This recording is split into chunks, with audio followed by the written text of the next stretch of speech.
నమస్తే రైతు మిత్రులందరూ కూడా నమస్కారం. నా పేరు గోపాలకృష్ణ. మీరు చూస్తుంది రెడీ ప్లస్ యూట్యూబ్ ఛానల్. మనము జూన్ నెలాఖరుకు వచ్చామండి. జూలై వ్యవసాయ ప్రారంభంలో వ్యవసాయ పనులు ప్రారంభిస్తూ ఉంటాము. మన యొక్క ఈ మాసంలో ఏంటంటే జూన్ జూలై మాసంలో మనము మొక్కజొన్న విత్తుకోవచ్చు, ఉద్యాన శాఖకు సంబంధించినటువంటి అలాగే జొన్న పంటను విత్తుకోవచ్చు. వీటితో పాటు కూరగాయల సాగు ఆనప, కాకర, బీర వంటి వివిధ రకాలైనటువంటి కూరగాయ సాగులు మనం సాగు చేసుకోవచ్చు. అలాగే వాణిజ్య పంటలైనటువంటి పత్తి, మిరప కూడా నాటుకుంటా ఉంటారు.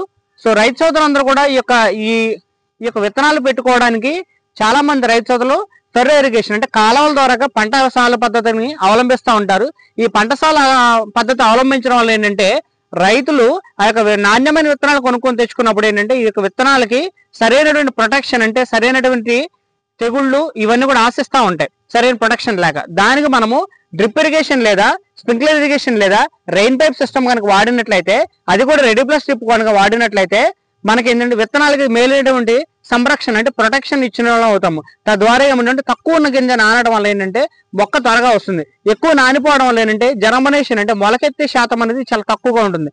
రైతు సోదరులందరూ కూడా ఈ యొక్క జాగ్రత్తలు పాటిస్తారని కోరుతూ మీ యొక్క డ్రిప్ సంబంధించినటువంటి ఏదైనా సరే రెడీ ప్లస్ డ్రిప్ వాడాలని చెప్తూ మీ గోపాలకృష్ణ మరికంటి.